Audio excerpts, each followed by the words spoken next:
brought us to this place where people are losing agency, and so they're losing hope.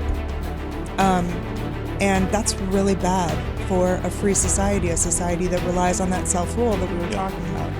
So I think that one of the most important things that we're doing here is offering people an invitation to revisit these founding principles and recommit to them in a way that brings hope and empowerment back to people who have been on that decline and believing that the American dream is out of reach. And I think that it's so important to do that, especially throughout the entirety of the year, not just on the actual birthday of America, but having the entire year be, yes, a celebration of our country's founding, but also a celebration with a purpose about what happens to our country for the next 250 years. Americans are capable of achieving extraordinary things when they have the freedom and opportunity to do so. This is American Potential. Welcome to the American Potential Podcast. I'm your host, David Fromm. So 250 years ago, a group of men came together and stood up to a king. They said, our rights don't come from a king or the government. They come from our Creator. Things like self-governance and freedom and dignity. These are principles that undergird our Declaration of Independence and the founding of our nation. And these founding principles are still alive today and are being defended today in our nation by men and women who stand up for our rights and really get involved and fight for our freedom. And that's why we've been talking about the One Small Step campaign.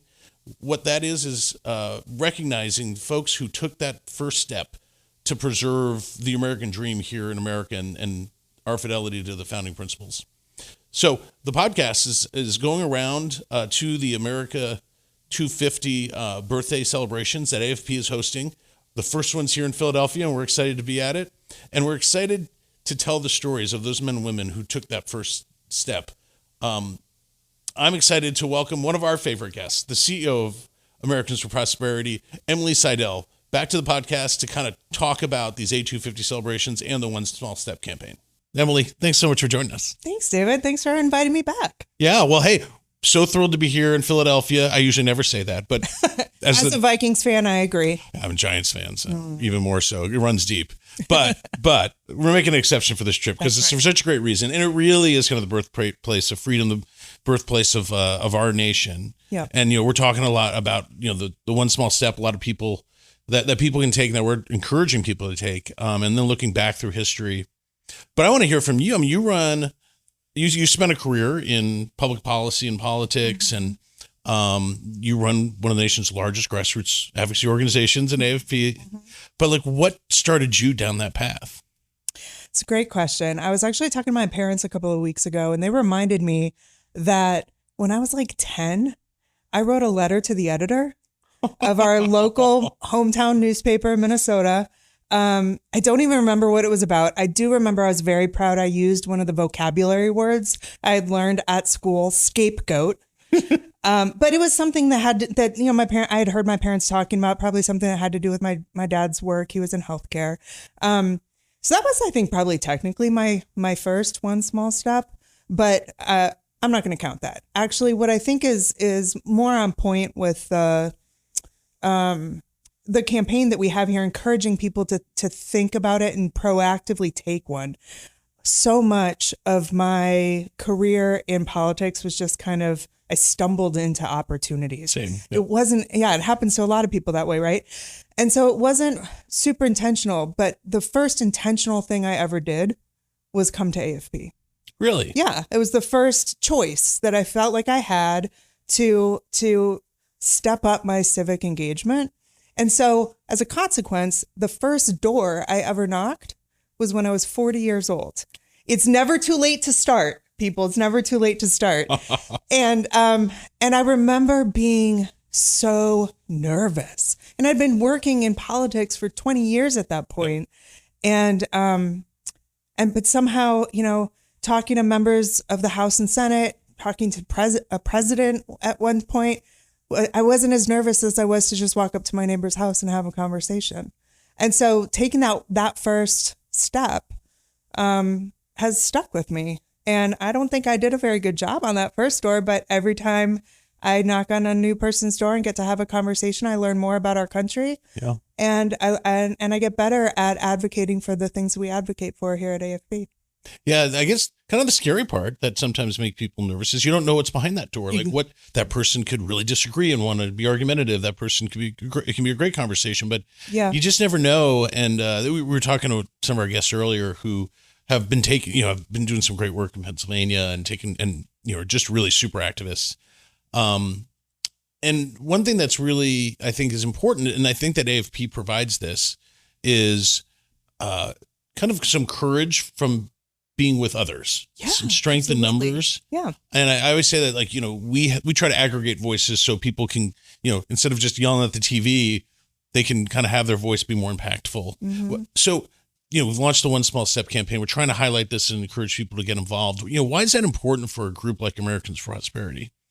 Because if people believe in the founding principles of our country, which, by the way, are the principles are what make America exceptional, because no other country on earth was founded in these same ideals. And so if people are connected to them and feel ownership to defend them, then they also have to feel like they can make a difference in that defense of our principles. Mm-hmm. And that's what grassroots activism does. It offers people an opportunity to get involved and be stronger together than they would be as individuals.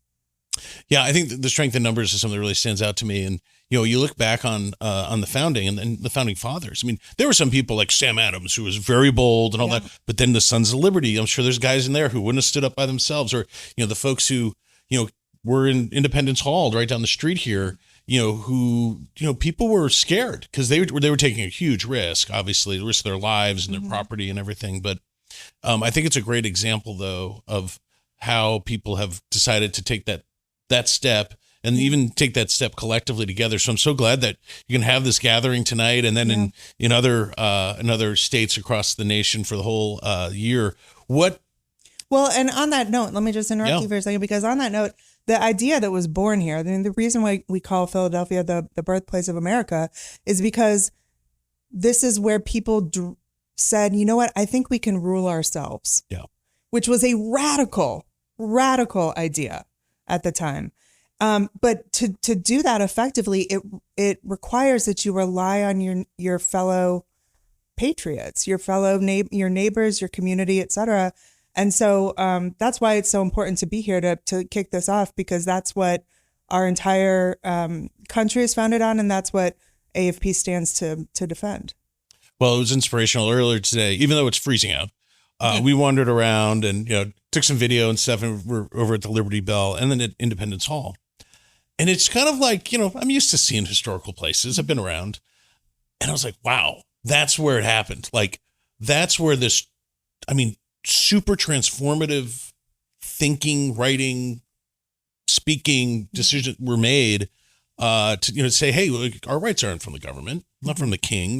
They're from our creator. And so many other of the founding principles that that we're trying to highlight here, and that we talk and are still alive and crucial to our, undergirding our democracy now. Mm-hmm. So how do you see, these series of A250 events that we're going to do around these birthday parties for America?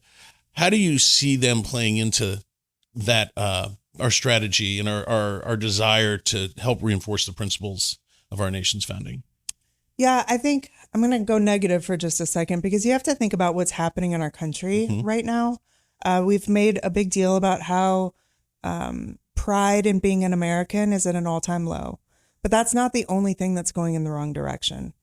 You also have people who are increasingly believing that the American dream is just out of reach for them, and they're losing faith in it. And you've got people who are starting to think that there's really nothing that they can do to change the course of history for our country, that their voices don't matter, and they're not confident that if they spoke up that it would do anything. And I don't think it's a coincidence that all of those things that are going in the wrong direction are happening at the same time as the size and scope of government has been growing. So as government gets bigger, it takes over more of an individual person's agency, personal responsibility. And that has brought us to this place where people are losing agency, and so they're losing hope. And that's really bad for a free society, a society that relies on that self-rule that we were talking about. So I think that one of the most important things that we're doing here is offering people an invitation to revisit these founding principles and recommit to them in a way that brings hope and empowerment back to people who have been on that decline and believing that the American dream is out of reach. And I think that it's so important to do that, especially throughout the entirety of the year, not just on the actual birthday of America, but having the entire year be, yes, a celebration of our country's founding, but also a celebration with a purpose about what happens to our country for the next 250 years. So you use a word that I really love, and I focus on a lot for the work that we do, which is empowerment. And I think that at its essence, it's one of the key defining characteristics of what AFP does and the work we try to do. Are there any stories like that over the years you've seen or, kind of thought about that kind of encapsulate that, someone being empowered to take action? Yeah. It's part of the reason I love this job so much is I get to travel the country and meet people who are on a journey of having their voice make a difference in some way, shape, or form in their community or in our country. And so there are a lot of stories that have stuck with me, but the one that really stands out, you actually covered on a previous podcast episode. Yeah. It's Will in Wisconsin with the brewery. So for people who don't know the story, they should absolutely go back and listen to the full episode. The highlight of the story, or lowlight as it were, is that Will's family owned a bar. He wanted to start a brewery. The state told him he couldn't do both of those things at the same time for whatever reason, the monopoly on beer producing and selling, apparently. And the solution that the government gave him was to divorce his wife. But actually that was enough. He also had to disown his kids so that they could own and operate the bar and the brewery separately, right? So that's the story in a nutshell. Will tells the story way better, and everybody should listen to your episode on that. But the reason it stands out to me is what I was talking about earlier, where people think that their voice doesn't matter. When I worked on Capitol Hill, one of my jobs was just answering the mainline phones. And so people would call the government, Congress, for help with things that Congress should not have been helping them with and wasn't equipped to help them with. Their neighbors, their churches were much better positioned to do it. And it made me realize that in our society, people were turning to the government when they should have been turning to civil society instead for help.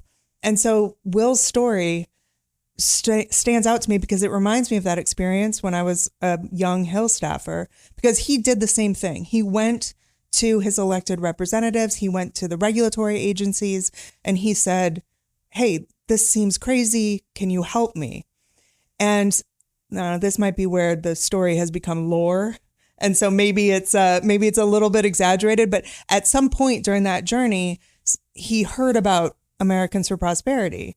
And somebody within the government apparatus was like, oh, no, you don't want to work with them. They'll burn it down. And in his mind, he was like, well, that's what we need, right? Like this situation is so crazy and you guys aren't helping me. So I'm going to go to this group out here. And this is, again, what we do. We empower people to drive change, to solve the problems in their own backyards. And so we partnered with Will, and his story, this also is the power of storytelling. His story was so absurd that it galvanized people in his community to petition the government basically through their voices and change the regulation. And so anyway, that one stands out to me because it touches on not just the experience that I had when I was first introduced to government and thought this isn't quite right. But it also touches on exactly what this campaign is about. Agency and the power of people's voices to drive change. So tonight we have the first A250 event. What's it going to be like? Oh, it's going to be a packed house. First of all, I cannot believe how many people are coming, and it's going to be so much fun. We've got the Ruthless podcast guys here. Nice. They are amazing, irreverent, sometimes political commentators. Not everybody always agrees with everything that they say, but that's kind of the point, right? We ought to be having these discussions and having difficult conversations. And so and they're so fun too. And so super excited for the Ruthless podcast guys to be here. Guy Benson will be here from Fox News. He's on AFP's advisory council as well. He's just a wonderful partner. And who else is going to be here? Oh, the quarterback that took the Philadelphia. Oh, Ron Jaworski. Jaws. Yeah, hit their first Super Bowl. Yeah. And it's hard for me, but I'm super excited. I'm sure the crowd is going to love him. Yeah. Jaws, yeah. I guess one in Philly, I guess. Yeah. And then Stacey Garrity is going to be here. She's the Pennsylvania State Treasurer. Oh, yeah. And, certainly in the system of government that our founding fathers devised, the fact that we the people choose to give the government power over some aspects of our lives and then fund that power through taxpayer dollars. That stewardship is so incredibly important, that trust that we give. And so I'm really looking forward to hearing what Stacey Garrity has to say about that. Well, I know it's going to be super fun. I know everyone's put a lot of work into it, and it's just going to be great. And it kicks off a whole year of festivities. And I'm so excited. The next one's coming to my home state of Illinois right now, so we're very excited for that. Yeah, on Lincoln's birthday nonetheless, right? Right, yep. It's in Springfield, in fact. So it should be a good time. So as we kind of wrap up, I'd love to hear from you at the end of this year. Mm-hmm. What do you hope has changed, or what do you hope has occurred for the positive as a result of this whole effort? Well, I hope that there's more hope. I hope that people take the time to not just celebrate our country. This isn't just about loving America more. It's about more deeply understanding this country so that we can recommit to what's important about it for the next 250 years. And so I hope that people take the time to engage with these principles and see themselves in them in the world. And so whether that's through stories like Will's, or through taking their own one small step and talking with others about what it felt like, knocking on that door for the first time or going to a town hall for the first time. And at the end of the day, I hope that more people connect to these principles and realize that they are meaningful, not just for our country, but for their lives as individuals. These are principles that we can live through in our friendships, in our marriages, in our work, and in our civic duty. Well, it's a great campaign that I'm so excited for. We're going to have a lot of fun, but I love, on this show, we've been talking a lot about the One Small Step campaign, and I think it's frankly, it's just good for my soul to be talking to these people who are doing amazing things and really, helping people achieve the American dream and preserve our the founding principles. But I really think that it's that the activity that hopefully can be further spurred can keep making a difference in people's lives and preserving this nation, making it even grow greater and greater. So I appreciate the effort that AFP is doing, and excited to be part of it. Well, we're excited that you're here in Philly. Looking forward to a great night. Yeah, awesome. Thanks. Yeah. Well, folks, if you like this episode, please like and subscribe to our channels. And then follow us on YouTube, Instagram, and Facebook. And always remember, freedom and liberty are easily taken for granted. Don't take them for granted. Go out there and defend freedom and liberty. Thanks for joining us, and we'll see you on the next episode. Thank you for listening to American Potential. You may listen to more stories from Americans working every day to expand freedom and opportunity in their communities by visiting AmericanPotential.com.